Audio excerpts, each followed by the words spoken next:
우리는 수많은 이야기와 영화를 통해 타이타닉을 알고 있지만 이제 처음으로 실물 크기의 디지털 스캔을 볼 수 있습니다. 그리고 우리가 주로 배의 모습을 상상했던 이전의 모형과는 달라요. 이번에는 진짜 디지털 스캔을 했습니다. 전문가 팀이 타이타닉 주변의 심해저를 배 자체와 함께 실제로 매핑했어요.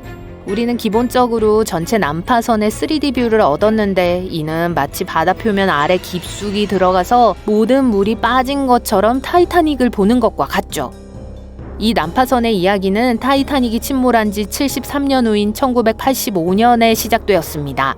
로버트 발라드라는 탐험가가 그 지역에서 침몰한 두 척의 잠수함 사이에서 이 난파선을 우연히 발견했어요. 당시 그는 다른 일을 하고 있었기 때문에 배를 제대로 탐사할 시간조차 없었습니다. 하지만 잠수함을 수색하던 중 그는 해류가 가라앉는 잔해에 어떤 영향을 미치는지 깨달았습니다. 그는 가장 무거운 물체는 빠르게 가라앉고 잔해에 흔적을 남기는데 그 흔적이 해류를 따라간다는 사실을 발견했죠. 이 지식을 바탕으로 발라드는 타이타닉이 두 동강이 나면서 잔해 흔적을 남겼다는 가설을 세웠습니다. 발라드가 난파선을 발견하기 전에는 모든 사람들이 타이타닉이 빙산에 부딪힌 후 그대로 가라앉았다고 생각했어요. 자, 모두가 배의 위치를 알고 있었기 때문에 모험을 시작할 수 있었습니다. 아닐까요? 탐험하기가 어려웠어요. 배는 거대하고 바다의 어두운 깊이 때문에 한 번에 배의 전신을 포착하기가 정말 어려웠죠. 그래서 우리는 대부분 썩어가는 배의 모습을 엿보는 데 의존했고 전체 그림에서 흩어져 있는 부분만 골라 추측과 이야기로 채우는 것으로 만족해야 했습니다. 하지만 2022년 여름 드디어 뭔가 달라졌어요.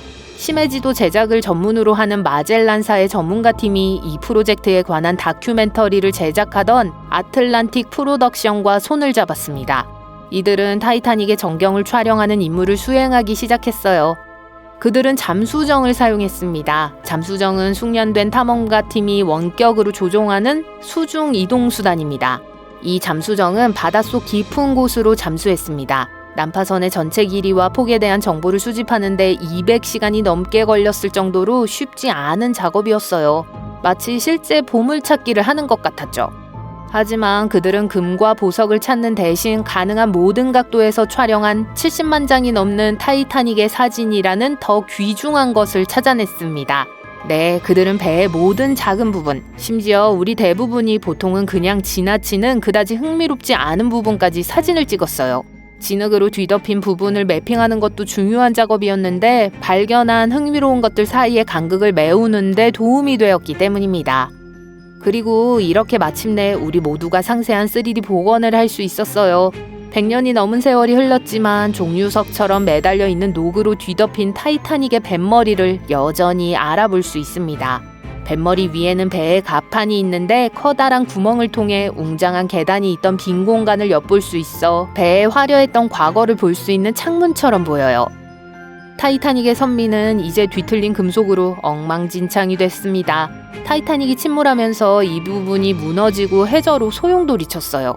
선수와 선미는 약 800m 정도 떨어져 있었어요. 해저에 갇힌 이 거대한 배 주변에는 광대한 잔해가 널려 있습니다. 이 잔해는 배에서 나온 복잡한 금속 공예품, 조각상, 심지어 개봉하지 않은 샴페인병까지 가득한 보물창고와도 같아요. 해저에 널려있는 수십 개의 신발처럼 배와 함께 가라앉은 개인 소지품도 있습니다. 잠수해서 그 많은 사진을 찍는 것도 힘든 작업이었어요. 사람이 아닌 잠수함이 바다의 깊은 곳까지 들어가야 했기 때문에 처음에는 그렇게 어렵지 않게 들릴 수도 있습니다. 하지만 바다를 연구하는 건 어려운 일이에요. 우리는 바다의 80% 이상을 탐험하거나 지도를 만들거나 본 적도 없어요. 조건은 가혹하고 깊숙이 들어갈수록 수압은 더욱 강해집니다. 그리고 수면 아래 거의 4,000m까지 잠수해야 했죠. 에펠탑 12개를 쌓아 올린 정도의 깊이예요. 게다가 그 지역에는 강한 해류가 흐르기 때문에 물속 미로를 헤쳐나가는 것과 같았을 거예요. 그리고 잠수정은 아무것도 건드리지 않아야 했어요. 조금만 발을 잘못 디뎌도 이미 부서지기 쉬운 난파선이 손상될 수 있었죠.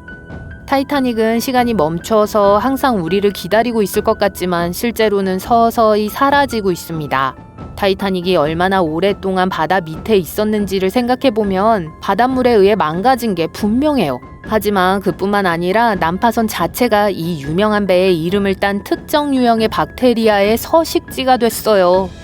이 박테리아는 러스티클로 알려진 녹슨 구조물 내부에서도 생존할 수 있는 특별한 능력을 가지고 있습니다. 러스티클은 물이 떨어져 얼어붙을 때 형성되는 얼음 가시로 고드름과 비슷하게 생겼어요. 이 박테리아는 배 선체의 풍부한 철을 좋아합니다. 박테리아에게 해저는 진짜 뷔페 같은 곳이에요. 그리고 시간이 지남에 따라 이 박테리아는 배의 철을 조금씩 갉아먹어 언젠가는 잔치가 끝나고 배 전체가 사라질 때까지 계속 먹어치울 겁니다. 느리지만 꾸준한 재활용 과정과 같죠. 따라서 열심히 일하는 팀과 기술 덕분에 얻은 이 3D 모델은 가장 좋은 시기에 나온 거예요. 이 유명한 난파선을 탐사할 시간이 얼마나 남았는지 우리는 알 수 없으니까요.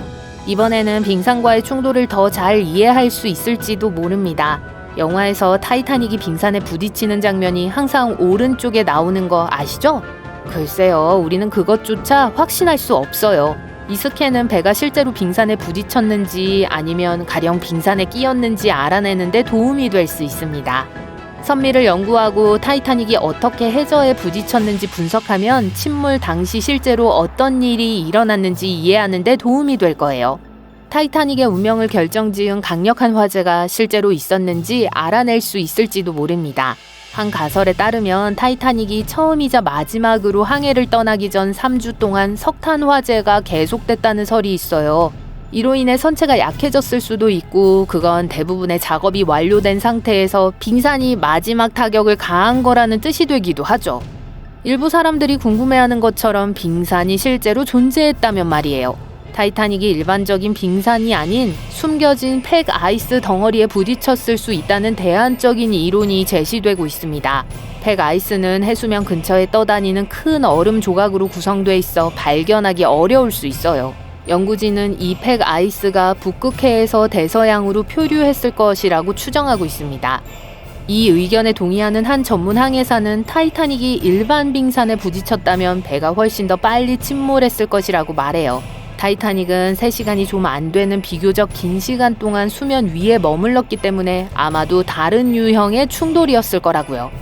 이 선원은 또한 타이타닉이 침몰했을 때 사람들이 목격했다고 말하는 것에는 차이가 있다고 말했습니다. 그는 이러한 차이가 착시 현상 때문일 수 있다고 생각해요. 이 경우 사람들이 그날 밤 바다를 바라볼 때 빛이 반사되는 방식과 바다의 조건으로 인해 사물이 더 가깝게 보이거나 왜곡되어 보였을 수 있습니다. 따라서 사람들이 물속에서 무언가를 보았을 때 그것이 빙산이든 다른 것이든 그들이 생각했던 것과 정확히 일치하지 않았을 수 있어요.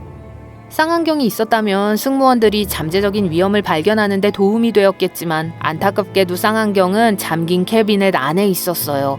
열쇠가 어디에 있었는지는 아무도 몰랐던 것으로 보여요.